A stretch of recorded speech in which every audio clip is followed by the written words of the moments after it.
ever felt like hunger was the one controlling you instead of you being able to control your hunger, I want you to know that you're not alone. Today, I'm going to be hooking you up with 10 simple and practical strategies that will actually allow you to take control over your hunger. And when you hear number 4 and especially number 7, you're going to realize that your ability to control your hunger is going to be changed for good. Hey everyone, my name is Achidi and I'm both a personal trainer and food educator that helps people just like you learn how to actually eat healthy and live a healthy life without a bunch of crash diets or misinformation. I'm all about simple and sustainable strategies that actually work in your real life. Now, hunger can actually make or even break your ability to stay on track towards your goals. And when it comes to controlling it, it should not feel like punishment. So by the end of this video, you're actually going to be hooked up with a great deal of tools to control your hunger. I'm giving you a ton of them. In fact, I'm giving you 10 tools that will help you control your hunger. And they're so simple, you can start implementing them as soon as today. So if you're into straightforward, direct, and common sense-based health advice and information, make sure to hit that like button and subscribe to the channel. That way you can continue to stay in the loop when I drop content just like this. Did you know that the setup of your kitchen could be the reason why you can't stop snacking? Believe it or not, the foods that we all choose to keep within our kitchen and our pantries or just in our visual field are highly influential over the choices that we make. That's why the first tip that I have for you is to restore order within your kitchen. What I mean by that is you need to make the healthier, the better foods more easily, not just accessible, but more easily seen, because when we see it, we actually eat it. Take a moment and just think about it for a second. If you were to close your eyes, in fact, do it with me, close your eyes and visualize your kitchen. What do you see on the counters? What do you see when you first open up your pantries? What do you see when you first open up your refrigerator? I want you to comment below, what are the first things that you see when you walk into your kitchen and into your pantry? Because believe it or not, if you are unable to control your snacking or control your hunger, it's because you keep all the wrong foods easily around and more easily seen, and the better foods, the healthier options are either not there or you keep them hidden in the back, you keep them in containers that you cannot see, and that is why you cannot control your hunger. So my first tip is to take back control over your kitchen and your pantry. You literally need to stock it up so that it is a lot easier to eat the right things and a lot harder to eat the wrong things. For myself and my wife, we do exactly this. Your boy, the man talking to you right now, the one who's looking right at you, is an alcoholic. I cannot control my drinking, and I can especially not control my drinking when there's vodka around. My wife, she does not have that issue. She is barely a social drinker, but she still likes to have her few adult beverages around. And thankfully, the ones that she likes are not ones that I care for. She just drinks kombucha, and that's about it. And we keep some red wine and a little bit of white wine for when either of our families come over, so we have something to offer them. None of that stuff is what I crave when it comes to alcohol, so even if I'm feeling low or feeling tempted to drink, I'm not going to drink. I don't have to use willpower because there's nothing worth my while to drink down here, and if I want to drink, I gotta physically put in effort to obtain it, and I'm not going to do all that. So for you, when you know you cannot control yourself with chips, cookies, whatever it is, don't fill your kitchen with it. You need to fill your kitchen with more easy to access, easy to eat, easy to see healthy foods. So either purchase pre-cut fruits and vegetables or take the time to buy them in their raw form and do it yourself. Take the time to make sure that the healthy food items are out there. A bowl of fruit should be out and more plentiful. Put the chips, the cookies, the snacks, the uncontrollables far away in your pantry. Take the time to make it more effort-filled to eat bad and make it a lot easier and damn near effortless to eat good. You do this first tip and you'll be fast on your way to controlling your hunger. Let me know in the comments how that sounds, and I got more tips for you. Stick around, let's go. This next tip is going to make it a lot easier for you to meal prep and be able to have the healthy foods around and meals that you need to eat more readily available. And quite simply, start meal prepping batches. A lot of people, when they hear the term meal prep, they're like, ugh, I don't want to eat the same nasty leftovers. I'm not trying to eat chicken, broccoli, and rice all the time. Cool, you don't have to do that. But what you should do in order to make it easier for you to eat the foods you should eat and not rely on DoorDash or the drive-thru is meal prep components of your meals. You can cook your chicken, you can make your meat, you can chop your vegetables, you can prep your potatoes, your rice, whatever. You can make parts of your meal, so literally all you have to do is decide which of my protein options am I going to eat, which of my carbohydrate sides am I going to have, what vegetables am I going to have. It's literally that easy. And if you don't want to eat the same meals all day, every day, you don't have to. Since you've prepared components of the meals, you can mix and match and you have all the variety that you need. You basically can have different breakfast, lunches, and dinners from a few simple components.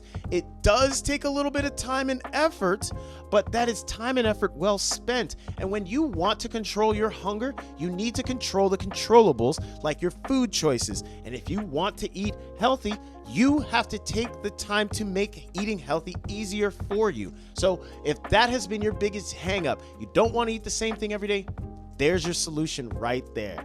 Let me know in the comments what your top choices for proteins or vegetables would be if you were to start batch cooking today. I'm curious. I want to hear from you. That's 2 tips down. We got more to go. Hit the like button. Let's go to the next one.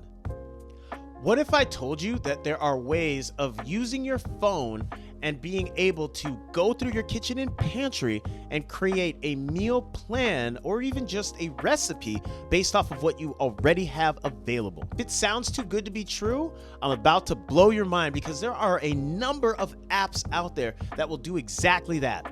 One of them is called Yumly. I'm going to put a little screenshot up on the screen. And what this does is it has you input the current things that you have in your kitchen, your fridge, your pantry, all the food you have in your house, and it will let you know what you can make from that.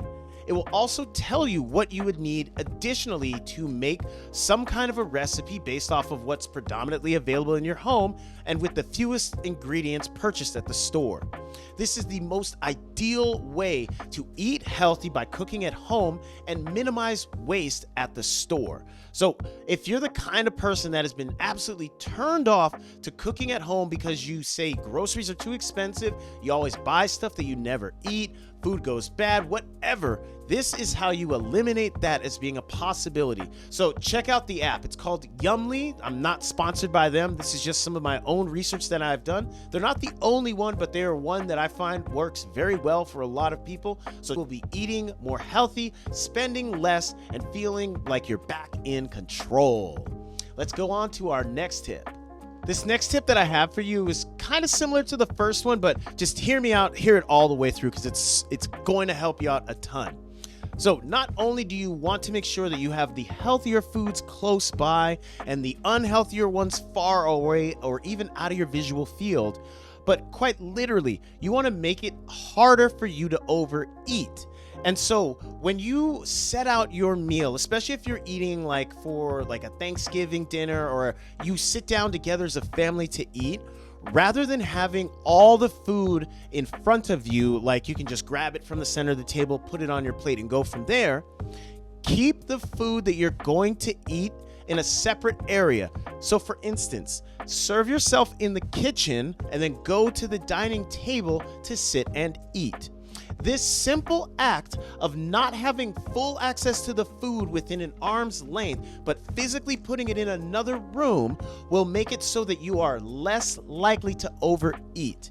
They've done experiments on this, and in fact, one of my previous videos about secret eaters, I'll put a card to it up top, addresses this and shows that we humans will eat, I think it's something like 40 to 46% more when we have all access to food within our arm's reach. But when we put the food simply in another room, it could be next door, but we can't see it and we have to get up and go to it, we will eat less.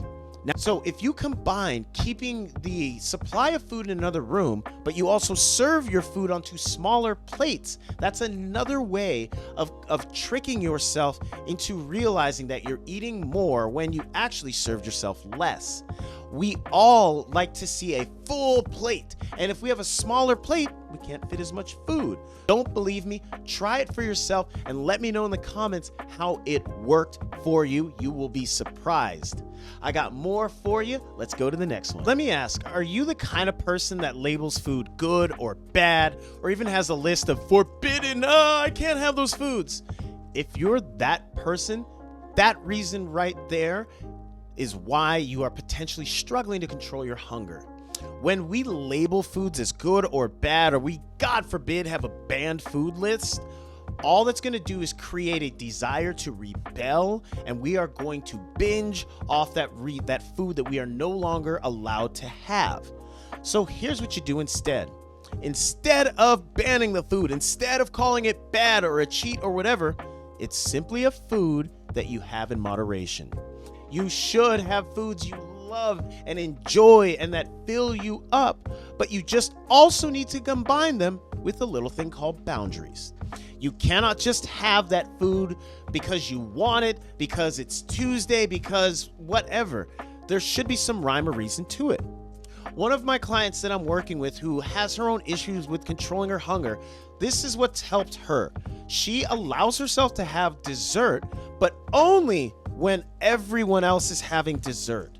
She cannot have it as a snack in the middle of the day. She cannot have it as an afternoon pick-me-up. But when her family goes to a special dinner, or it's Thanksgiving, or it's a certain key point in the week where they are going to have a dessert, because they do that on a regular basis, she allows herself to have it. She does not restrict herself from having it when it is a part of what they as a family group are doing. But outside of that, she does not have it on her own whims, and they as a family don't have it all willy-nilly. It is a group decision. Everybody benefits, but as a group. So this tip for you is to stop having a banned foods list. Stop having a bad foods list. They are simply all foods. You just have to put some form of boundaries, some form of moderation around them. What also works for me is I am big on cookies, chocolate chip cookies to be exact, and I allow myself to purchase cookies on Thursday. I buy them usually, if I get really fancy ones, I only get like 6 of them, or I get as many as like a 12 pack of just generic cookies from the store. But I can eat all those cookies as much as I want, and typically they're gone by about Saturday. Then I don't get any more cookies till the following Thursday. I allow myself that indulgence. And if I string out those cookies all the way into the early part of the next week, so if I purchase them Thursday and I still have them on Monday, they're not that desirable, so I potentially throw them out. Bottom line is, I get my treat. I have it in a way that allows me to fill myself up, but I have it in an amount that does not put me past my limit, and that's how I maintain control. It's worked for my client when she does it in her way. I have my own way that works for me. Now you can create a way that works for you so you can enjoy the food you want. Just put some boundaries and moderation around them. Let me know in the comments, what is your food that you would include on this list, and how would you allow yourself to have it? I want to know in the comments. Let's go to the next tip. Next up, let's talk about that first meal of the day, breakfast. Whether you eat your breakfast as soon as you get out of bed, or you delay having your breakfast for several hours, whatever time you first eat that first meal, make sure it is high in protein and high in fiber. When you consume muffins, bagels, oatmeal, those kinds of things that are high in carbohydrate, high in energy, but they're low in hunger satisfaction. When you consume foods that are high in protein and high in fiber, think of eggs, Greek yogurt, some fruit, those kinds of things, you will have energy for hours. You will not hear your hunger for hours. You will have better focus. So ditch the muffins, ditch the bagels, ditch all that stuff as your first meal of the day, and instead make sure you pack a meal that has protein and fiber, or you choose a meal that has protein and fiber in it when you go out to eat that first meal of the day. And you'll be able to make rational and actually really good food choices after that, because your brain will be in a more focused position, not one that is consumed by sugar and trying to find its next sugar fix. I got another great tip for you. Let's get right to it. If you've ever made an entire bag of chips disappear while you were watching your favorite Netflix show, this tip is for you, because this tip addresses mindless eating. Well, believe it or not, the environment and where you decide to eat will impact how your brain responds to what you're eating.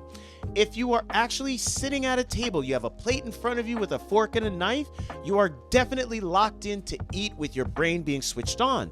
But if you're eating in bed, or you're eating at the couch, you're standing and eating, and you're looking at your phone, you are highly distracted, and you are not going to realize that your body is starting to tell you that you no longer need to consume. You're just going to consume till the food is gone or the show is over, and you've already done too much. So you need to stay locked in while you're eating. Whenever possible, sit and eat at the dining room table.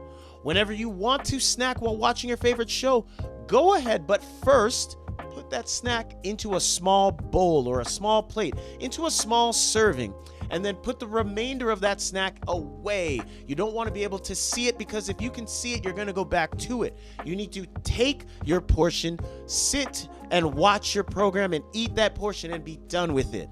Those simple steps will put you back in the driver's seat and still allow you to eat the food you want and watch the shows you want. You just cannot give yourself unlimited access to whatever the supply of food is, because you're going to eat it till it's done, and when the show's over, you're going to be disappointed with yourself. So do yourself that favor and try that tip out for size. Let's go on to the next one. This next tip is one that you more than likely have heard, but I'm going to give better context to it.